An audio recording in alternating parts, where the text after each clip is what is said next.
sync. Check, check, check. So I'm gonna scoot behind. Sorry. And then just making sure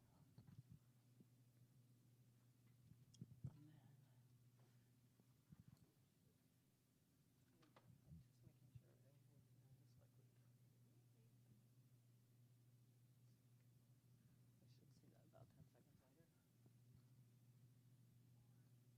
Yep, there it is. Check, check, check, check. So if you want any more or less volume controls on the side of the remote. So we're live. So moderator, 3 guys or girls or both. These three. Yeah. So this is the moderator, which will be right there in the middle. They're gonna probably pass it around, and then podiums in the middle, starting from the left. Have the others mute while one person's talking. Sure, you can do that. Yeah, you can either mute it or you can just bring them up, whatever you want to do. They're tight mics, you know what I mean, as far as the patterns, it won't pick up a lot of ambient sound.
Yeah, I was like, I didn't say that during the debate, but I told him earlier that. And he was like, well, I did some research, and like someone said that they could. And I was like, bro, where? Because I'm pretty sure they cannot. Real quick, so this is only one class period because it's just APUS. So like I'm gonna get them going fast, and then just do your best. If you only talk about some of the issues, it's fine. You don't have to talk about all of them. So, and I'll probably see Troy. I'll probably let it run up to the end of the period. I'm not going to stop things because they're gonna need every moment they can get. So. I didn't know you taught APUS. Just this year. Well, this year, and then next year, I think we only have 2 sections again. So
When you're talking, look at me. When you're talking, you need to have the mic here. They won't hear you otherwise, and they're going to whine and complain, and I'm going to have to tell them to stop snot bubbling. So when you're talking, you all have your own microphone. Make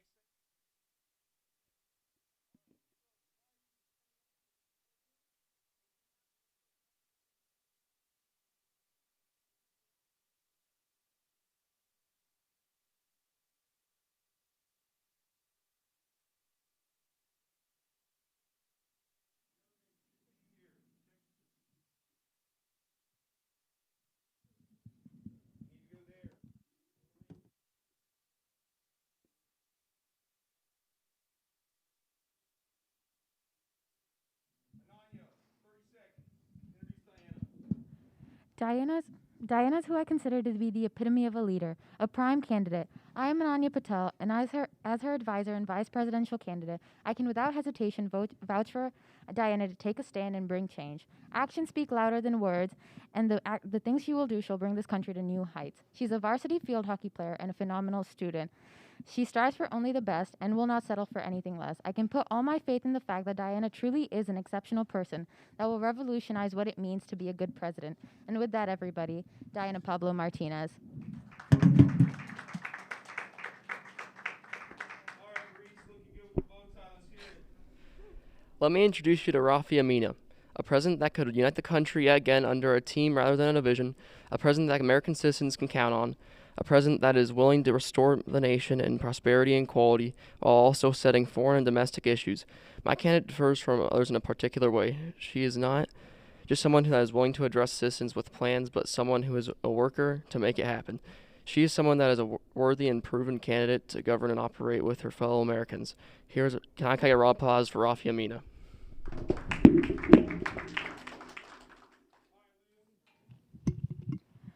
My name is Luz Leyva, and I'm vice president for Caitlin Zimmerman. Zimmerman is running for our future sixth period president. She is an excellent candidate for us because she always does what's best for everyone. She has the kindest heart and will always think about everyone, and she lives by the Irish way every day. She is also an essential member of Scioto. She is part of the Scioto softball team, and she encourages her teammates every day. She pushes for the best for her and her team, and not only does she play softball, but she also helps other athletes.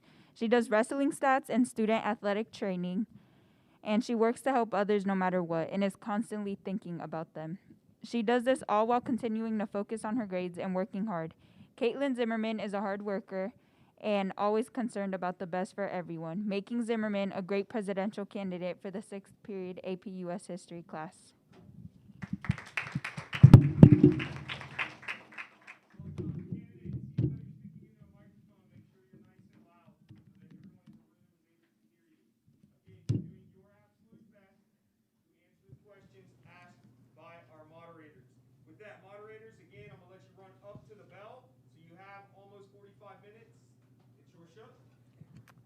Before we start the debate, I would like to go over some rules.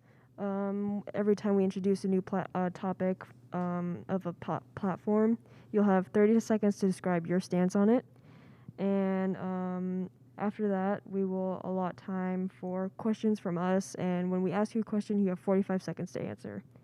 And if you have a topic or any extra commentary after your stance on topics are introduced, you have 10 to 15 seconds for that.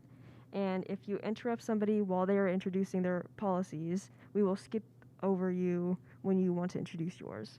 And for each topic, we'll have about 6 to 8 minutes.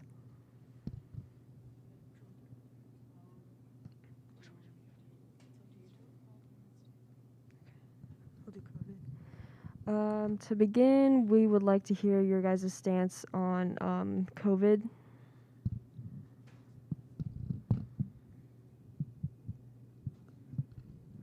We can start with Diana. I believe that the people have a right to their own opinion. However, when it comes to the health of the public, I believe that if you are eligible to take the vaccine, that you should. We won't enforce it because that would be taking away your rights. However, the safety of the public does come first.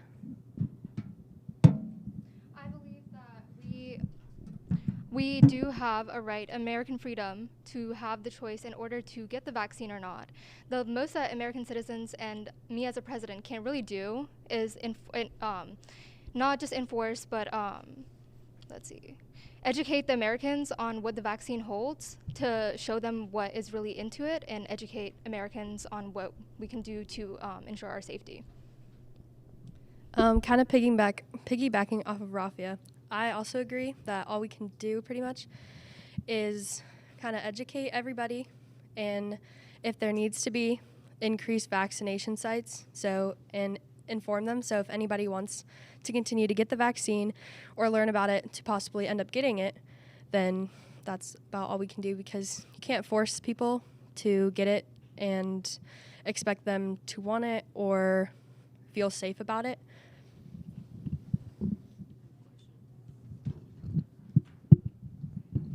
This is just like a general question for whoever wants to answer it. So in the state of Ohio, we have the Vax-A-Millions contest, and it's actually increased the amount of people getting the vaccine. Do you think spending COVID relief money like this is a good idea? And do you think we should implement other incentives to get the vaccine? Give the people a choice, do something good without punishing them, and we have to invest on educating the public mainly. I don't believe that, yes, we can definitely invest in it, but it'll be more as an option than to enforce a policy that most citizens might not want. There will be many sources where they can educate themselves and get the sources. We have to provide them with the right sources, but it will only be an option. So creating more incentives to get the vaccine, are you for creating more incentives, or are you against it? I definitely believe that I am for it, because as many sources as we provide, the more options that Americans will feel like they have, especially going off of people that are at a disadvantage to not get the vaccine. There are also we do have more supply than demand, but we have to make sure that citizens are aware of where they can get the vaccine and have the supply for it.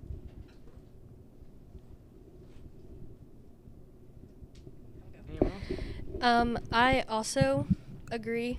I think that there should be more incentives, but also that the money should go to help more funding and more actual vaccines for people. So because of the incentives and the things like being entered to win $1 million or college funding, I think more people would end up, because of the big reward, they would end up getting the vaccine. So we need to have funding to get more vaccines as well, as the number of people wanting the vaccine increases. I do think that the incentives are a good idea for people to get vaccines, but for the money, I do think that it should be invested into something else, like helping patients or families that have dealt with COVID that need hospital bills paid. So I do think that maybe not money, but some other incentive.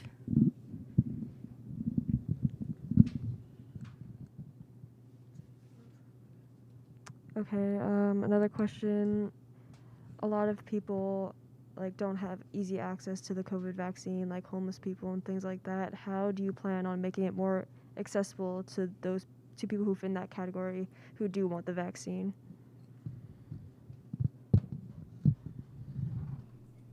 I would say that we'd have to end up looking at how many people and exactly where those people are where they are, so we can move vaccination sites and possibly decrease. If there's a large amount in one area, we could possibly decrease it and move it to another area that's more in need for it and more people that want the vaccine. Would be at-home testing.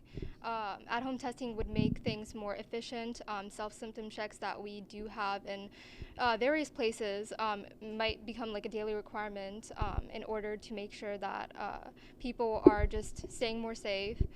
In order for the prevention of another global outbreak, I feel like America should be encouraged to do its part in order to contribute as a global nation. I think that adding vaccination sites to public places like churches, I know a lot of homeless people do go to those, so adding sites there would really be helpful.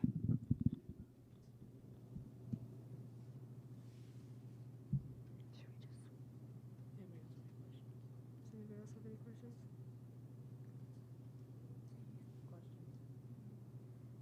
No.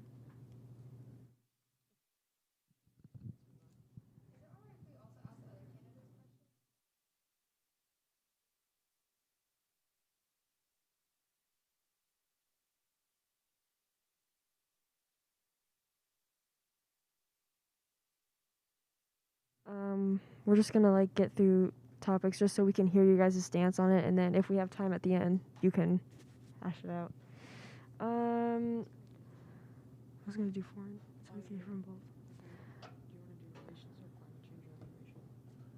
Let's do relations.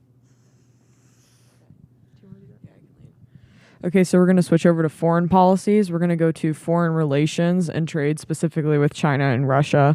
So there's a lot of tensions between the U.S. and China and Russia. So what are your plans or ideas to try to ease tensions with them? Well, I feel like there are multiple problems. Like in the past, America has attempted to have stable relations with Russia. The more problematic thing with Russia is essentially communications, whereas it is economic problems for China. For China, for example, I would like to make sure that China is equally as dependent on us. It traces back to President Nixon, for example, when he opened trade and let China sell us cheap trades and not require our goods into their country with the same rate, creating this trade gap that we have. That is a big problem. People tend to buy Chinese products because they undercut the U.S. Products.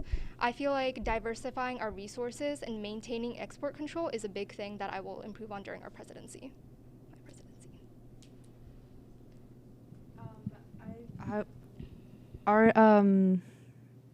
I think that we would like to create an organization that would constantly manage issues between China and the U.S.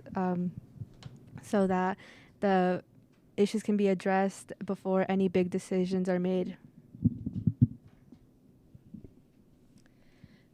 I think we need to definitely we would need to have a conference and talk with both these countries, especially China, because we rely on them and they also in some ways rely on us. So in order to do that, we would have to fix the deficit between imports and exports, and so no more conflict comes. And fixing these trades would allow more jobs to open and end up helping possibly with immigration. Yes, I agree. Somewhat of what Caitlin said, for example, in order to stabilize our relations with Russia and China, the U.S. can project strength and unity. I will look to work with Putin on mutual concerns such as COVID-19 and climate change, for example, but not stay quiet regarding Putin's actions. And preventing China from becoming the most powerful, we have to vow to invest heavily to ensure that America prevails in the race between the world's two largest economies. We have to state that we're not looking for confrontation because this will lead to war. And that is what the U.S. needs to avoid at this time.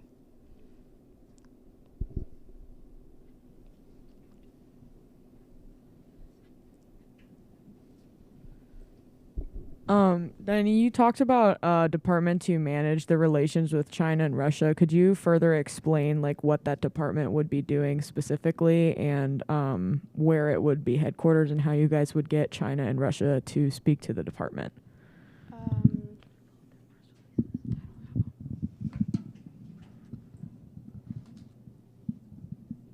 I think that wait, can you repeat the question again? So you mentioned that you wanted to create a department to deal with relations with China and Russia specifically. Where would that department be? Would it be stationed in a neighboring country closer to China and Russia, or would it be in the U.S. or where would it be? And what specific duties would it have that the president doesn't have as a diplomat? I think that headquarters would be near a neighboring country of China and Russia, and I think in this headquarters we would both China, the U.S., and Russia would verbalize concerns and opinions that they have with each other, so that way they could compromise with each other. that would lead me to say, like, creating that organization, who would be part of the organization, because if there was never clear communication before, how do you plan on having better communication now? And that's where I would like to say that that if we would need to insist that China abide by international rules for their competition and fair trade and respect for human rights, for example. Relying on mutual concerns will create a mutual respect between the countries. Enforcing this and by reducing the trade between the two countries so it hurts their economy but doesn't affect our American consumers would be beneficial, because since Americans rely so heavily on Chinese goods and products, if we make the trade more balanced, then we will definitely be a step towards making progress. How do you plan to balance that trade? Because a lot of our materials and resources come from China in order to create more work in the U.S. So there are certain products that China does depend on the U.S. for, like motor vehicles, for example, and aircraft. If we sell more of these goods to China, then they will equally depend on us. And then if we cut them in some ways, not completely, but reduce it a little bit, then we can slowly progress towards that plan. How do you persuade them into buying more American products? So we would persuade them by essentially like not buying as many products from their side, but if they want to increase certain benefits for themselves, then they would need to depend on us a little more, because China is building up and their economy is also building up. So if they depend already on these products, then in the future they will need more of these products. It's the growth in their system significantly shows that it will continue to grow. So if we look at that, for example, then I feel like it will definitely benefit us. What would you do in the off chance there would be a trade war with China because they don't like that we're buying less items from them, so then they stop buying our items completely? So that's the thing. I would make sure that it's not significantly reduced, but little by little, so that it's equal, but not so that America is at an advantage and that China is at a disadvantage. So it establishes fair trade. I feel like mutual respect definitely goes into that, because if we have that mutual respect and we are able to have conversations and agree on those terms, then we can get somewhere. That's where conversations need to begin.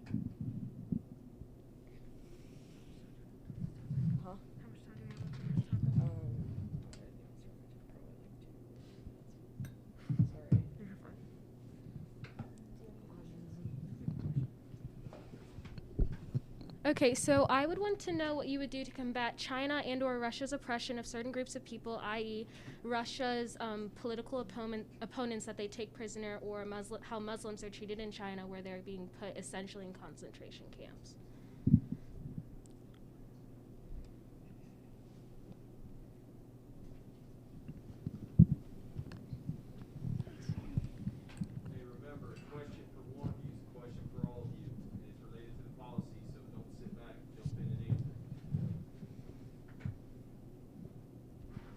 The question was what we would do about it? Yeah, how would you combat? Yeah, how are you combating the current oppression of certain minority groups in China? I feel like as American citizens and under the presidency, if we get too involved, which is something that America already tends to do, is where we start to get into more wars. And for example, America is already in 28 trillion debt. And in order to make sure that we don't get too involved, however, we do offer these Muslims to be safer and to be that world leader to make sure that they are safe, is that we can offer more programs in order to make sure that they have options to come into the U.S., come into other allied nations of ours, so they are safe. But however, we cannot make more tensions with China. I think that we definitely need to support it, but also not push China to a point where it would start a world war. So I think maybe little by little help them and give them resources and ways to get out, and like Rafia said, ways to be safe, but also not staying out of it completely and not fully committing and overstepping our boundary, but definitely in some way giving and taking, so we can end up helping them and getting them to safety and even giving them resources without completely destroying our relationship with China as a trade. Right, because we do have to think of a factor as these big things like trade and communication. You cannot make a country do anything because the only thing that you can do is declare war. And how is that in the interest of the Americans? Because war is not something that us Americans can go into or can even offer. Resources is a big thing that Caitlin said, and I do completely agree with that. Making that available and making sure that Americans do our part and make sure that we are giving them this option is a big thing. Yeah, I would agree with all of them. I think setting up just giving them resources to help them through this time is very important. And like they said, we really can't push it because we wouldn't want to break our our communications with them.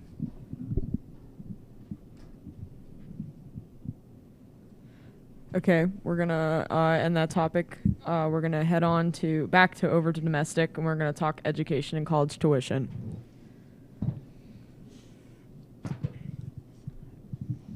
Alrighty, so to begin, how do you feel about state and federal testing for students in grades K through 12, and how heavy of a role do you feel they should have in a college application? I believe that standardized testing is not of any benefit. And often it has the wrong intentions. For example, the money is used for things that are not of any benefit to students. I feel like that we should test on an individual's gift. All of us are gifted in some capacity, and we all bring certain gifts to the table. We're caught up in a 4-year college degree, for example, and I don't believe that as simple testing where it sets students in one room for 2 hours taking a test that everyone else is taking should not depend on an individual's intelligence. State and federal mandated testing is a huge toll on students, and it doesn't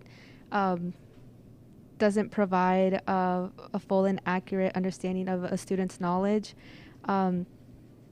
Therefore, we want to make it so that the tests are specifically for data gathering and statistical reasons only, which do not reflect the students' academic capabilities.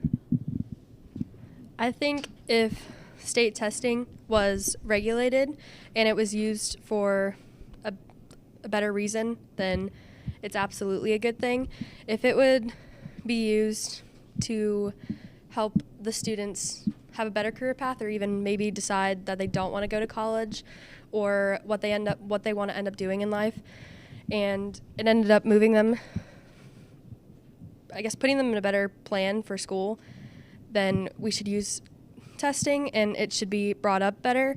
But now students usually think of testing as a bad thing and that it's pointless and they don't need it. But I think if it was regulated and test scores were used as a way to motivate students and keep them going in whatever they would like to do in school, whether that be continue into college or what they want to do when they get out of high school or anything like that, then it should be used in that way. Often many students in one room determine many different gifts, abilities, and strengths and weaknesses that they have. Not one student is going to be the same as another in ways of their strengths. They will definitely be different, and our minds work in different ways. So I don't believe that giving one test to all students just on the basic things like math and science or history or English will determine how much they can really achieve in their lifetime. I believe that we can definitely regulate these tests and change the curriculum in order to test them in their different abilities and make sure that we offer mentorship groups in order to provide them with more opportunities to learn things that are more in their criteria, and they can find their talents and seek what is the true meaning of what they're going to go into in their future. So in the event that there was no state testing, what do you think would be used to level the playing field or look at each candidate on the same level for students applying to college or for any other thing in school? There are many other things like music, arts, and sports that many students are very gifted in and perform very well in. I feel like if they choose and regulate more related to artistic abilities as well and seek other options, then we can come up with a plan where we can form something in order to benefit all, not just certain students that are gifted in academic abilities. You use extracurriculars and other outside opportunities as a way to level the playing field, but a lot of inner city schools don't have the same opportunity as other outside schools, such as Dublin and Columbus. The difference between the two, opportunity-wise, is insane. Here at Dublin, we have opportunity to take college classes. We have extracurriculars in a multitude of ways, clubs, sports teams, and other things. But in Columbus City schools, you don't see that. So how would you combat the differences between inner city schools and suburban city schools? So that is a very valid point, because you're right. We also do offer more things like financial literacy, where we are able to learn about taxes and real life scenarios, and this is not provided in many other schools. I feel like where we can definitely start with this is starting on more real life world tactics and putting students in a third world country scenarios to learn more things like real life lessons such as empathy and compassion, which is more important for teenagers to learn. We can start doing this by starting small, because everything starts with the foundation. We can start with little classes where, for example, many privileged schools, such as like Dublin City schools, can help these other interstate schools out and help them get started by building that foundation first. And we can also provide more sites, like for example, we have Emerald Campus and Tolls. We can provide a more open entry to those things, and students are more available to join things like Tolls and Emerald Campus. Just building a bigger building in general and starting out with more options is where we can start our foundation.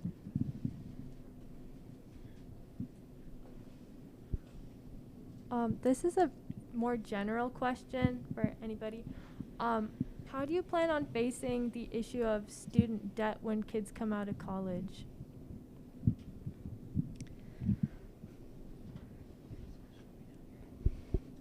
In our plan, what would probably end up having to happen is higher taxes, and not by a ton, but probably end up being higher taxes and end up probably giving more money to the colleges so they can give more out.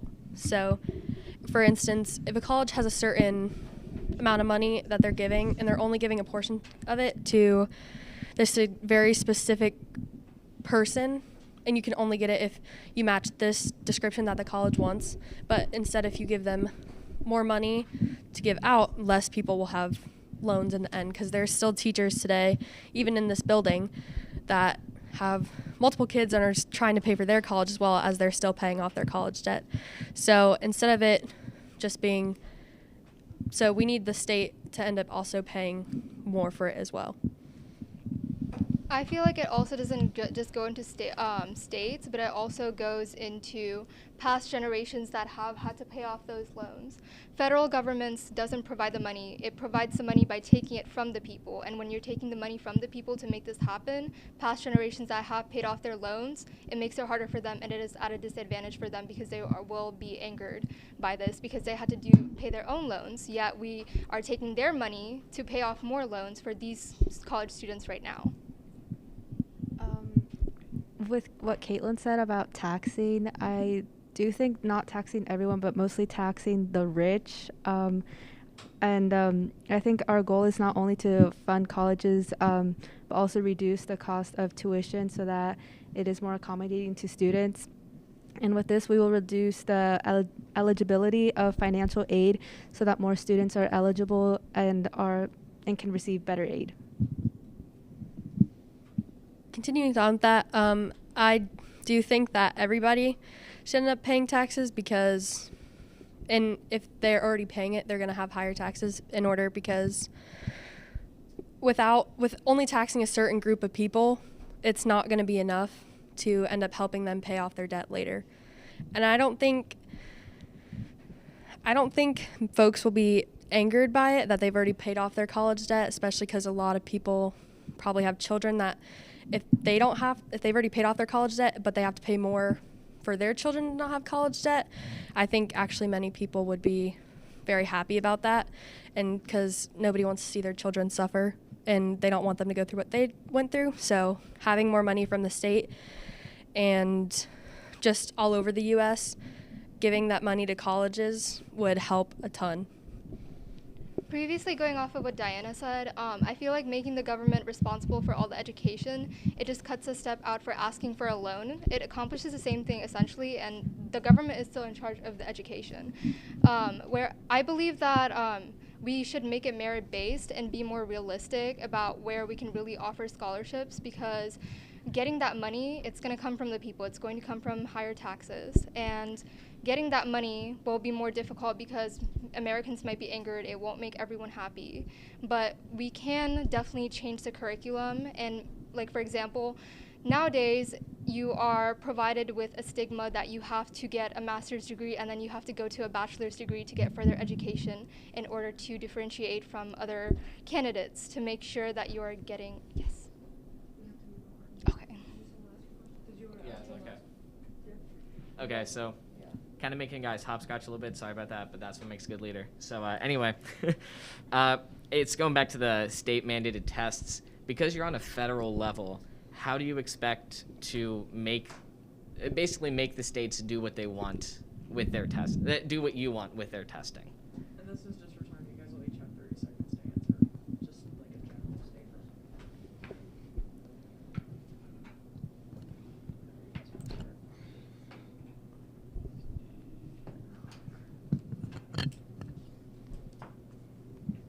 I think as presidents, if you continue to kind of guide them in the path that you want to go, like explain to them and show them the benefits of what this testing could do, instead of like students nowadays making them almost fear it or stress out about it or not use it very well, then I think if you continue to let them show them what the benefits will be, then they'd easily follow along. I agree with what Caitlin said, especially if you're educating each state, and each state's statistics is very different based on how students are performing based on what their curriculums are.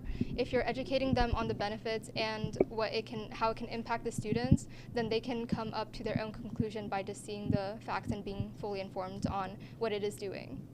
I think that the state needs to realize that this is very beneficial for the students, and it basically just helps them, and it doesn't stress them out as much worrying about what test score they got. Okay, now we are going to move on to another foreign policy, which is immigration. So just give us a very quick rundown of your stance on immigration.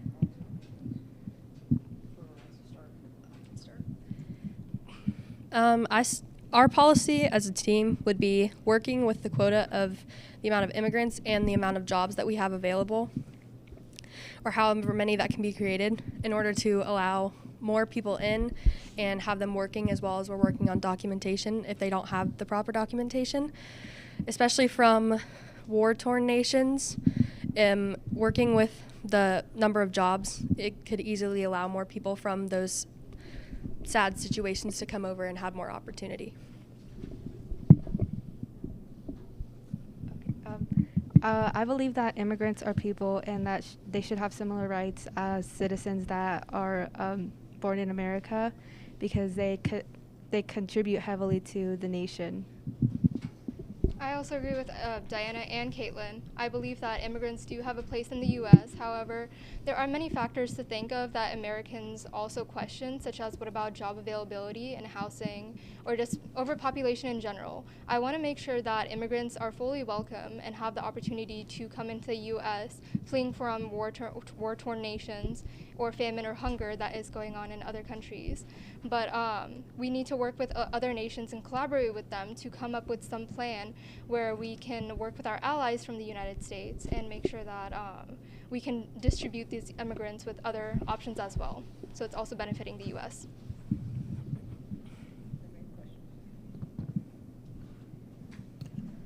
Okay, I want to know, what will you do to help children affected by the mental stress of immigration? Many children leave, for example, the Mexican border with abandonment, PTSD, and anxiety.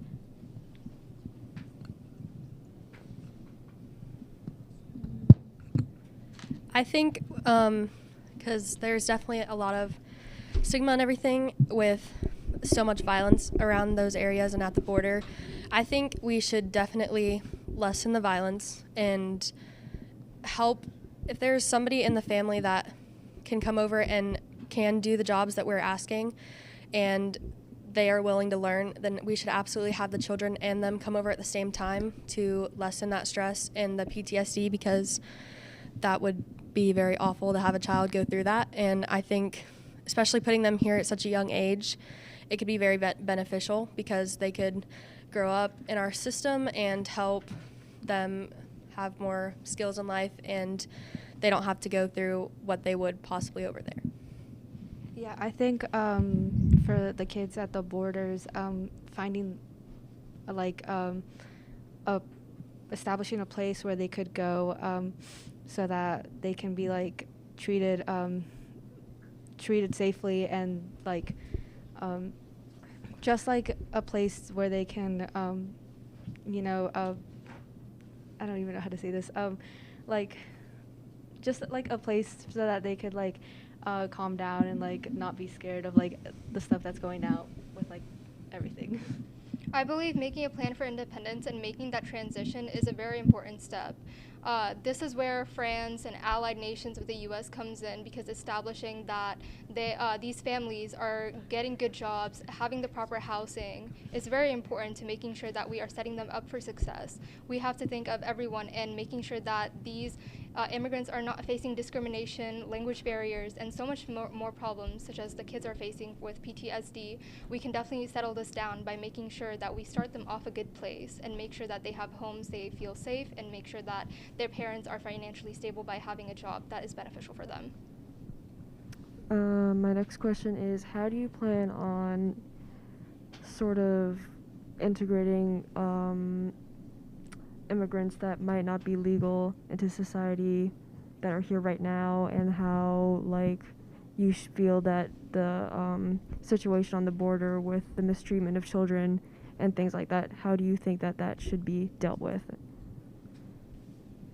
That is a very big problem, because the legal process of becoming an official U.S. citizen is very difficult and lengthy. And then we have also this new public charge rule that basically directs that immigrants, applications who seek to become legal citizens lawfully, are going to become more harder.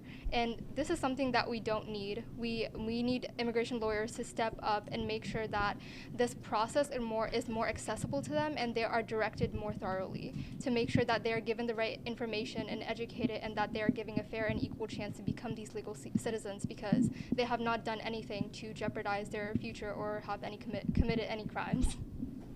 I think that the process of applying for a green card and citizenship should be more efficient, because it takes years for them to become a citizen, and just like adjusting the immigration department so that information is proceeded better, like doing background checks on everyone, so that like the system can like be more efficient. Going off of Rafia and Diana, I also agree that the process of becoming a citizen should be easier, and it should be more beneficial for them, and should come easily instead of having to take possibly even years to get there, especially if they're coming over and they're willing to help our economy and help us with anything we need. I think we should be more than accommodating to them and give them pretty much anything they need, and without stress and PTSD and things like that. What are your views on the ICE and its funding?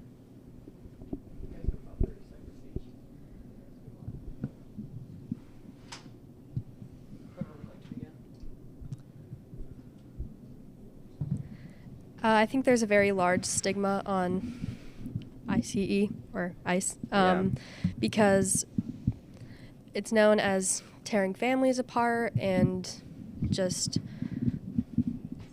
not helping really, and they are taking things away from people when they are coming to do better and achieve more. So these families especially come into the U.S. to seek what is called the American dream, and they want to seek better lives and future for their kids. And ICE doing this is not of any benefit to anyone. It's giving more attention to the U.S. and makes the U.S. look bad, and this is something that we don't need. In fact, immigrants contribute to the U.S. economy in like many ways, and they have many benefits. I don't believe that this should be happening in any way, and we need to reform this to make sure that there isn't more tension and more families being torn apart than there already is. Yeah, I think abolishing ICE and just having like a new system, a more efficient system that doesn't hurt anyone. It tears families apart. Obviously, that's like the worst thing that like could happen because children are being left without their parents and all that.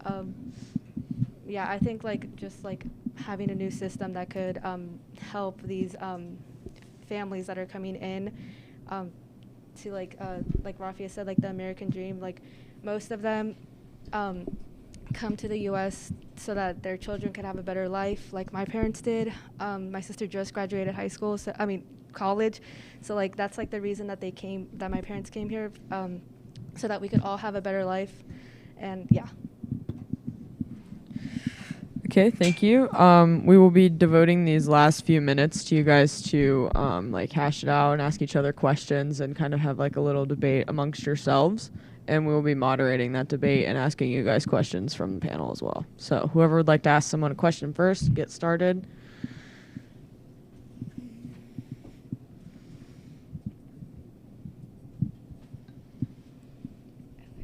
So I want to ask Diana a question about climate change, something we didn't get to talk much about, but I realized that your plan was to essentially do daily logs for companies. This is very easy for companies to lie about this, and how will they be held accountable?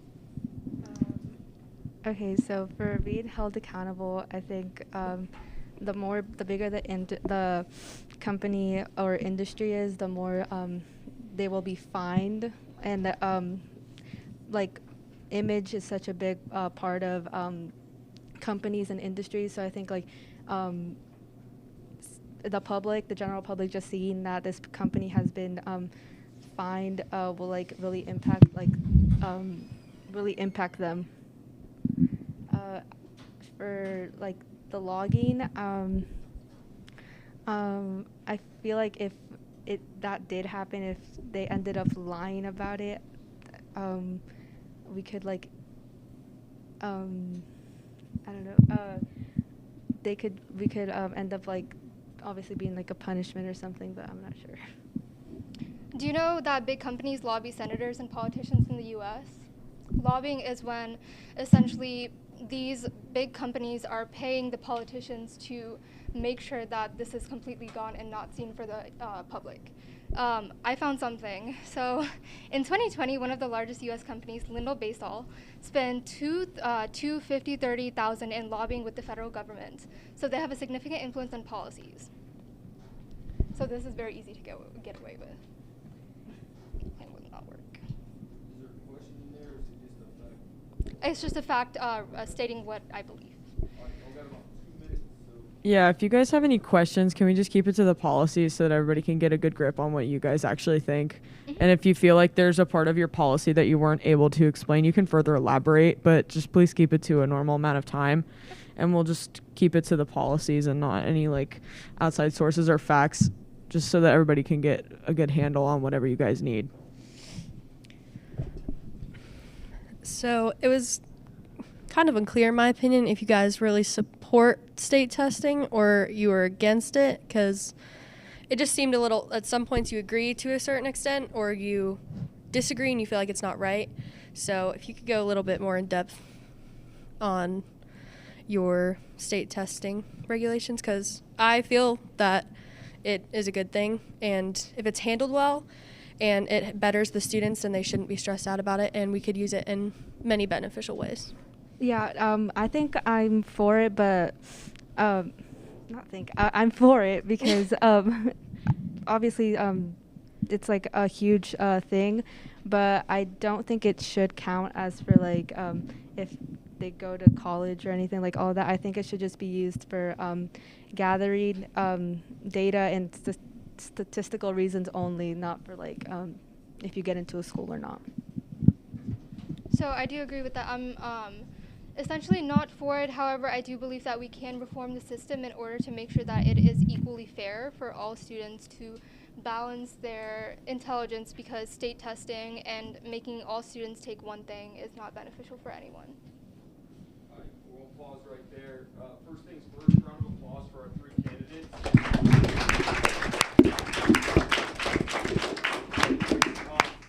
Quickly, President Park is the only president still with us. A piece of quick advice you give them, because polls close in about 24 hours. I would say continue to campaign very heavily, especially since Election Day is coming up and the results will be in soon.